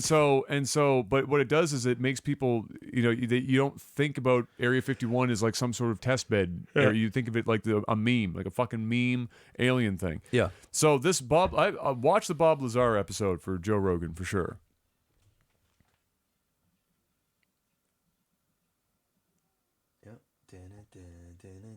and then it just goes away. It's Yeah. like a little jingle, and that's it. Yeah.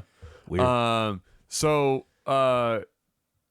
it's an interesting episode because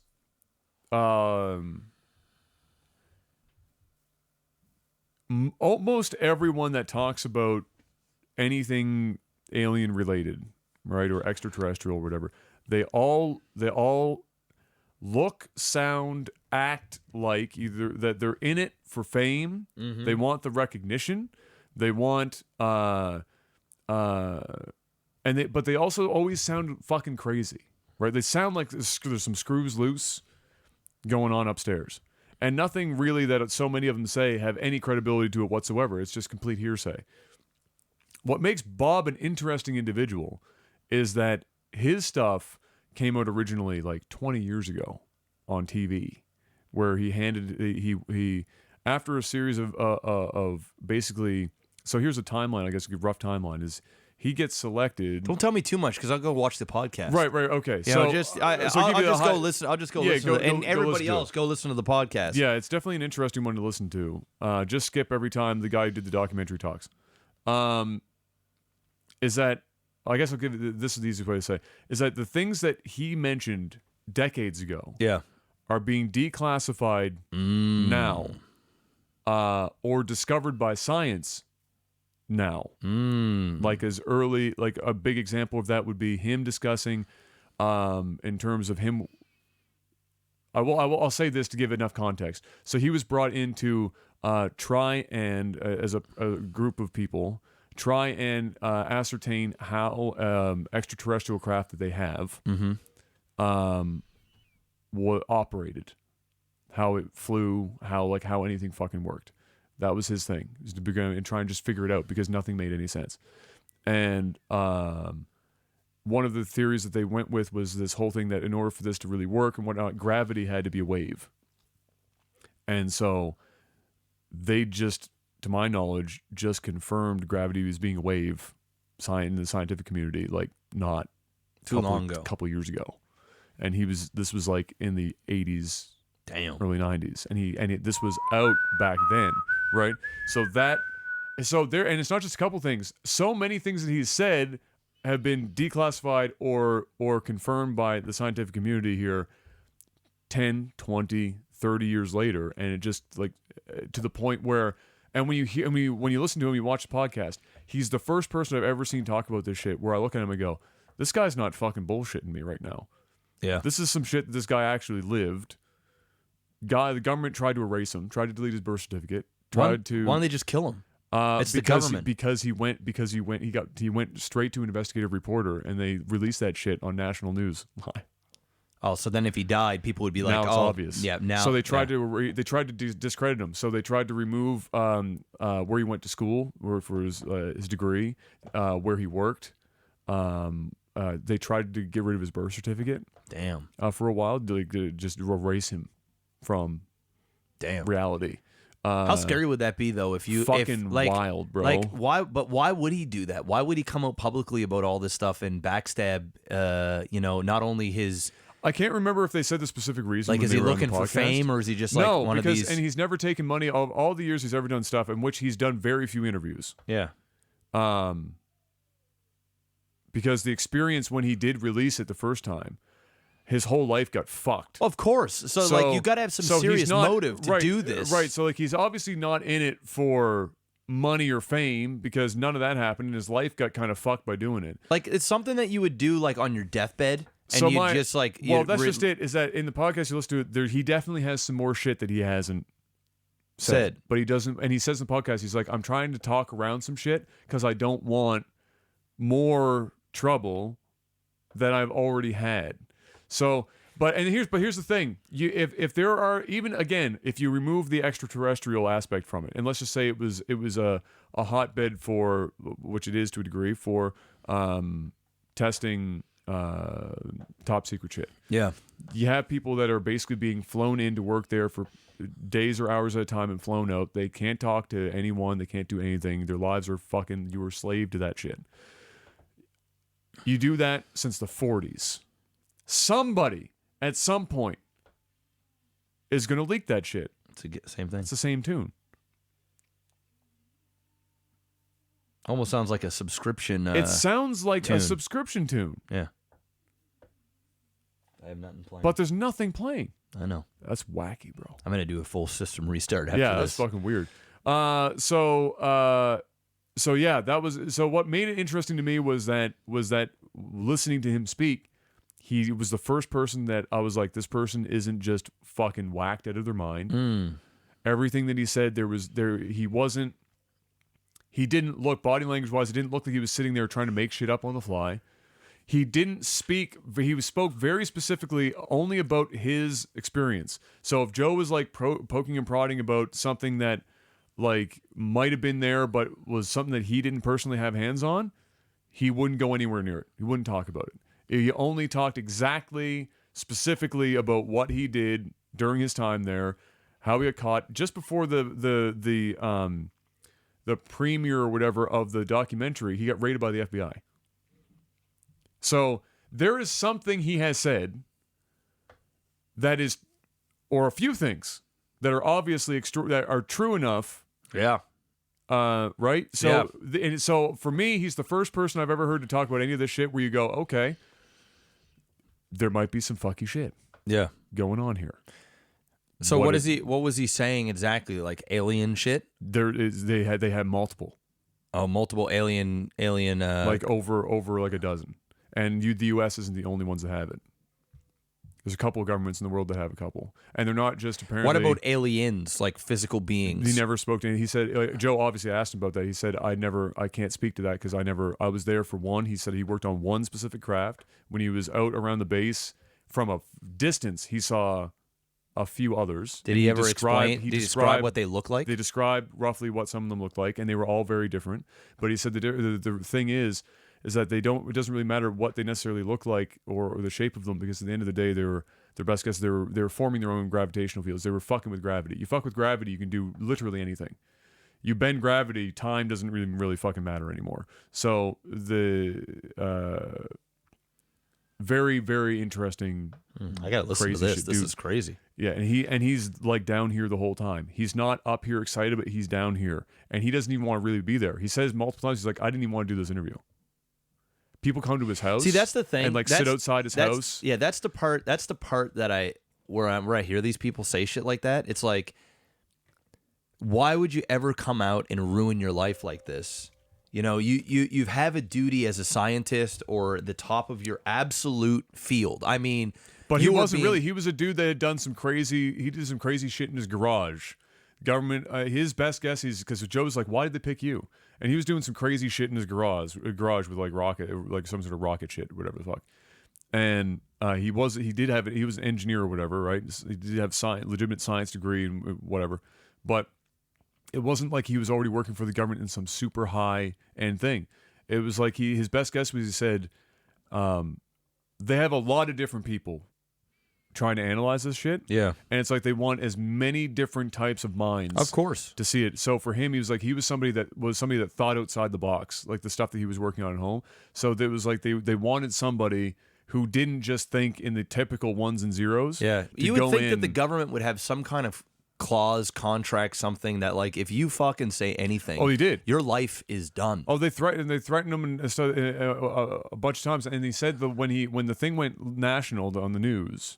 So right before they put it on there, he was the investigative reporter. He was trying to wrestle the tape from the guy, but the guy was bigger. He fucking took the tape, ran it in. They played it on the news, and he got contacted not long after that. But he even knows the guy. I think he even mentions the guy's name because he was one of his contacts. And I think it was something along the lines of where he said you really fucked up this time, kind of thing. Yeah. And then he never heard from him again, apparently. So at some point they went, well, he's too. Well, it's like the thing is, now it's on national news. If the guy goes disappearing, that's going to put it's going to look like we're covering up. So it's almost like you got to just go with it. But you would think, like, now he's still running his mouth, and on the biggest podcast on the planet, especially with all this Area 51 shit that's going on right now. It's like, dude, man. Don't you know when to know that you fucking hit the lottery and you still have your own life? You're dealing with the most top secret stuff that is So the way I look at it is, like I said, if they've been doing this like since the 40s or sometime, right? And there's no small number of people that they would have brought through that program to like bring in and have them work and et cetera, et cetera. Eventually somebody's going to look at something like this. So let's assume that there is extraterrestrial craft there. Fuck Sure. it, right? Okay. Yeah. So somebody's eventually going to look at that and go, the world needs to fucking know about this shit. There are only a handful of things. In fact, there's really only two things that a lot of people would really be wondering about. Or a few things, like one, why are we here? That's a common one. What the fuck are we here for? Two is what created all this bullshit? And three is, are we alone in the universe?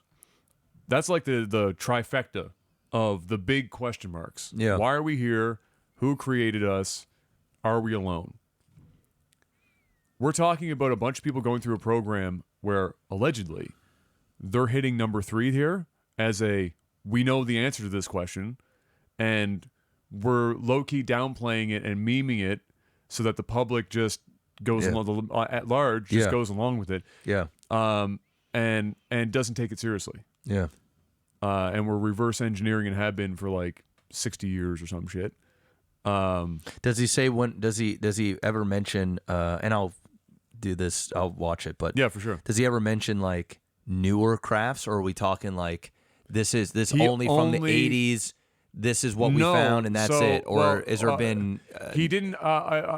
I don't know if he gave like timelines for like when certain things were found. And again, he only talked like when he talked about really specifics, it was only ever about the one thing. Why can't like? I'd be nice to see a picture, a video, a snippet. He drew some stuff on like the rough of the stuff that he had seen, specifically the one he worked on the most.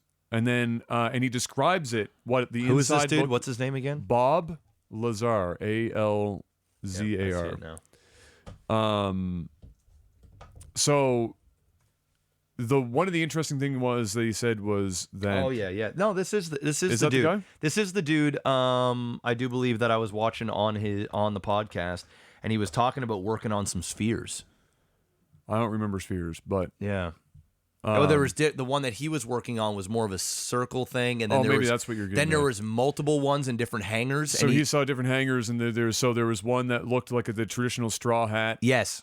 That was up on its side. Yes. And then a couple other ones. And he was trying to reverse engineer sort of how it worked, but it worked in a way that we couldn't even really comprehend how it worked. And it was getting its own power from like itself. Like so the fuel was apparently element. Oh shit! What is it? 115 or something like that. I'm gonna have to watch. I think all it's this one. shit, Yeah, I think it's element 115 is. But it was an element that we didn't have on the periodic chart yet. And it was powered on a stable isotope of this element. Okay, and when it was being used, it wasn't like radio. There was no like radioactive decay. There was no energy loss to heat. So when which is what fucked with everyone, because it breaks the laws of thermodynamics, which is when you're gonna get energy out, you're gonna lose some. Depending on how your energy is being created, you're going to lose a certain percentage of that to heat over time until there is no more energy left. Until it's gone. Right. Yeah. This was breaking that. Yeah. By having this stable isotope of this element. Okay. Eventually, this element gets put on the fucking periodic charts. So that's crazy. He said he's assuming. They haven't figured it out yet, but he knows that they. I'm pretty sure he was saying that he realizes that they were or have been trying to get a stable isotope of it. So every element has stable and unstable, depending. And so I think the example he uses, like hydrogen, has 2 unstable or whatever, or stable versions of, I can't remember what it was anyway. I'm just gonna have to go watch this. Tritium or tritium and something else. So we have apparently with 115, we have lots of unstable, but none of them being stable isotopes, and that would be like the key to the fuel anyway.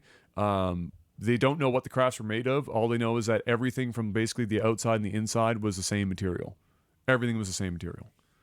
Damn. And it was like a dark, like a pewter color. So something like close to,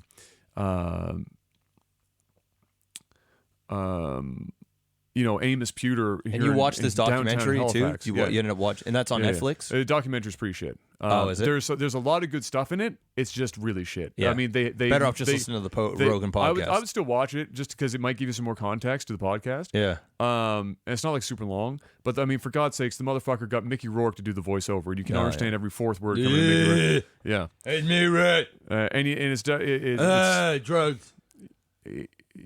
I was in a wrestler. It's a little bit here or there. So very, very interesting. Definitely watch it for sure. First, and like I said, one more time, this is the first person I've ever seen in that kind of that pocket that actually seemed legit. Has some legitimacy, because again, stuff that was just this was before the internet, long before any of this fuckery. Yeah, it's either that or he's made some pretty crazy predictions. Crazy predictions. Yeah. Right? Yeah. So that's what intrigued me about it was dope. Yeah. I'm gonna check it out. But the last thing that I'll say is the one that really got me that was very interesting that didn't even cross my mind was that apparently some of the craft that I don't know if it's the US have or it was Russia or something, I can't remember anyway. Archaeological dig. They came across them in archaeological digs. So crashed whatever that was underground, and they came across them. Yeah. And so it wasn't like they were all just Roswell shit. Yeah. It just like crashed and they went over there and found it. It's like shit was just dug up. And then he talked about how people have over the years talked about seeing craft going in and out of the ocean. And he said, well, it doesn't matter because they're through our best estimate, if they're creating their own gravitational field around the craft, it doesn't matter if they're in space, underwater, anywhere. They can go deep as they want. They can go anywhere they fucking want to go because they're bending gravity around the ship. It just doesn't matter. That's dope. And that's also why you'll like the videos you'll see where it looks like fucking just darting everywhere. Yeah. It's because they're not affected by atmospheric conditions. Yeah, If you're bro. It's bending like gravity around having ship, a fucking electric car you with just, endless torque. Yes. And you can just pound boom all over the place. You want to. That car still needs. It still has needs friction. gravity. It still has friction. Yeah. And gravity applied to it. Yeah. You take friction and gravity out of the equation. You're just fucking moving like nobody's business. Like light. Yeah. Faster than light. So it's pretty fucking wild. It's very interesting stuff for sure. Watch the podcast. It's really quite something. Very interesting. Even if you're not like big into the alien shit, it's just the fact that so much of the stuff that he has said has become Cool. reality. I'm checking it is out. Cool enough on You its own. sold me on it, Adam. There you go. All right, let's get into tech support. Yeah. That went longer than I speed it thought. up, yeah. That went longer than I thought. Gotta get some food before I hop back on. Let me open Tech this up. support. All this alien talk.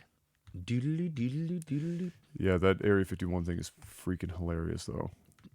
That's some funny shit, bro. I think it's fire. It's just having all those people.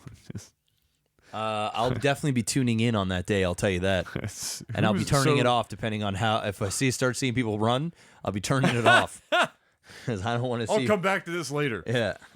Tech support. Patreon.com/lagtv. $10 and higher. You get to ask us questions every week, and you know what happens. Hey, And also, I did not see the new Lion King yet because it's not out until tonight. Actually, I think. Oh, is that tonight? Yeah. Yeah.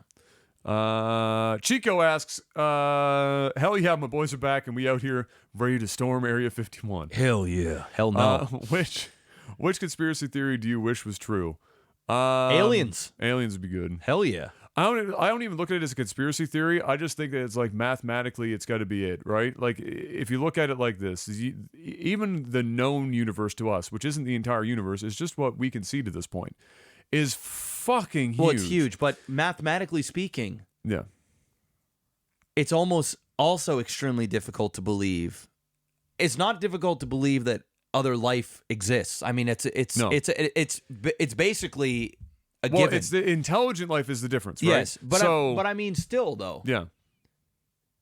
that they actually came to Earth out of all places in time and space, and how big it is that they've actually managed to be here, and we found them because the human race isn't even that old. I No. mean, when you think about it galactically speaking, Oh, we're super young. we're literally nothing. We're not even born yet. Like Yeah. it's a speck, right? So the challenge, so the thing is that the thing to try and remember is that just because of the way that we progressed, you know, in terms of like our technological advancement, yeah. was, largely dependent on discoveries of certain materials, et cetera, et cetera, et cetera. Not every planet that could sustain theoretically advanced life is going to have that same track. They could have, like Bob talks about in this podcast as well, they came across this element 151 on their planet that's stable. Mm-hmm. That energy is no longer a problem. Like one of our biggest roadblocks in advancement is power. Yeah. So, they could be the same, like, age as us, but technologically way further ahead. Yep. Because of the power source. Just the their power source planet change alone. could be different. Yeah. So there is like a rough estimate of how small of a percentage chance having advanced life could be on a planet within the universe.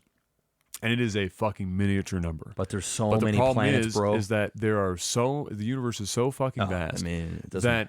that it would almost, in my mind, in my opinion, I'm fucking, it's an uneducated opinion, but I feel like it would be ignorant to think that we are the only advanced in the entire fucking universe. No, there's just I no, feel like there's absolutely no way. I feel like that's actually egotistical. Yes, there's to think that we're the only. Yeah, and it'd be even more egotistical to think that we're the most technically advanced and smart.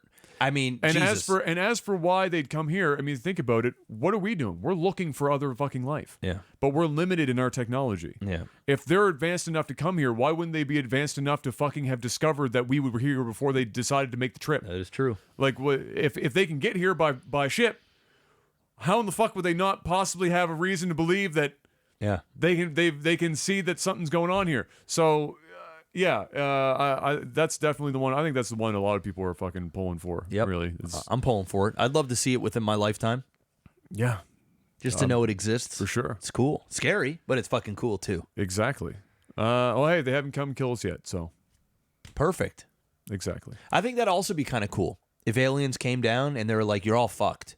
Because all right, well, because we're all in it together, and we're in it as there's no longer it's Independence Day. Yeah, no, but I think that'd be a cool way to go, like where where we're you're being like ended by another galactic civilization. Yeah, but it'd be like it would finally feel like there are no more like groups of people in terms of like people that hate each other and stuff. Like it would be the forced reason for us to band together. Exactly, I think that'd be really amazing to see humanity wise. Yeah. That we have to pull together as a fucking as humans to stay alive. I think it'd be fucking cool.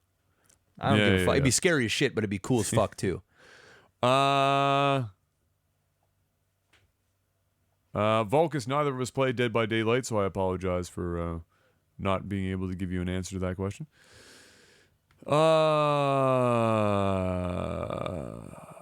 Will asks, what car did you learn to drive in, and how did that go? The first car I learned to drive in was a 1998 Pontiac Grand Am. Okay. Oh yeah, it was your mom's car. Teal. Yeah, that's what it was. Grand like a Am. tealish color. What a color that was. Yeah. It was like a faded teal too. It was a piece of shit. That's the first car that I learned how to drive in. Big boat too. It was like a fucking. It was a big car. It was a big car. Yeah. I learned in a boat too. I learned in Mom and Dad's Chrysler LHS. Yeah, dude, that's that like was a fucking legit boat. Yeah, dude. And how did it go?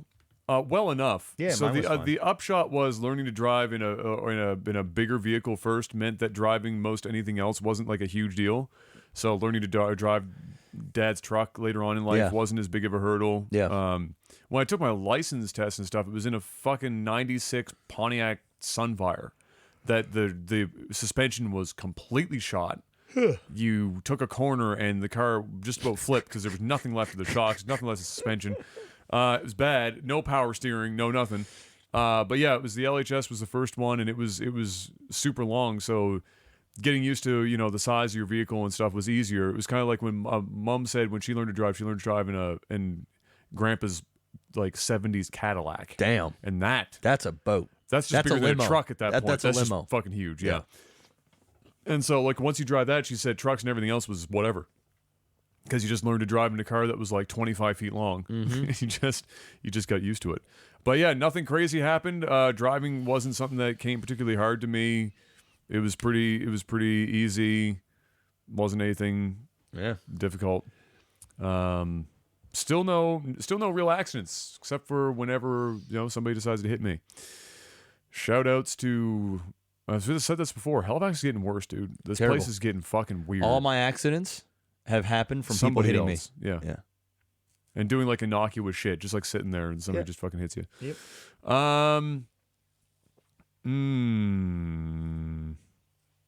What do we got now? Seth Robertson asks, if you could spend one day as an attractive woman, what would you do? Go on Twitch and make a few $1,000s.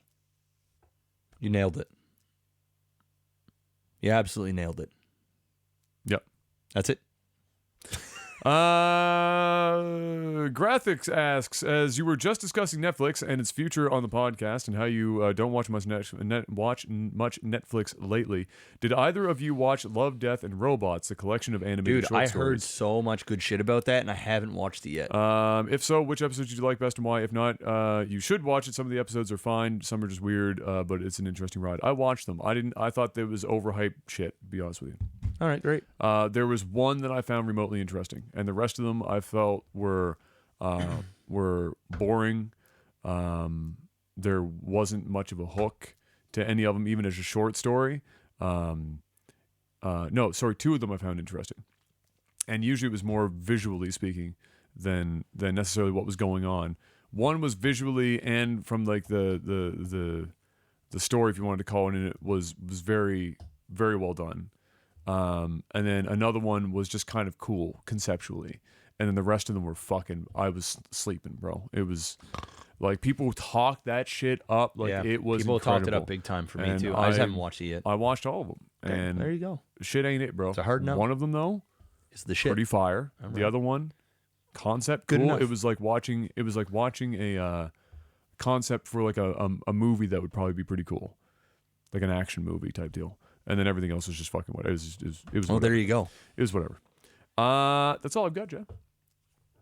Well, there you go. That's a podcast. You've got stuff coming in. You got to eat. You got to get ready I for a gotta meeting. eat and get ready, and yeah. So that's that. And I gotta restart my computer because it's been taken over by aliens from Area 51. Yes, that's right. Bob Lazar sneaking in on your PC.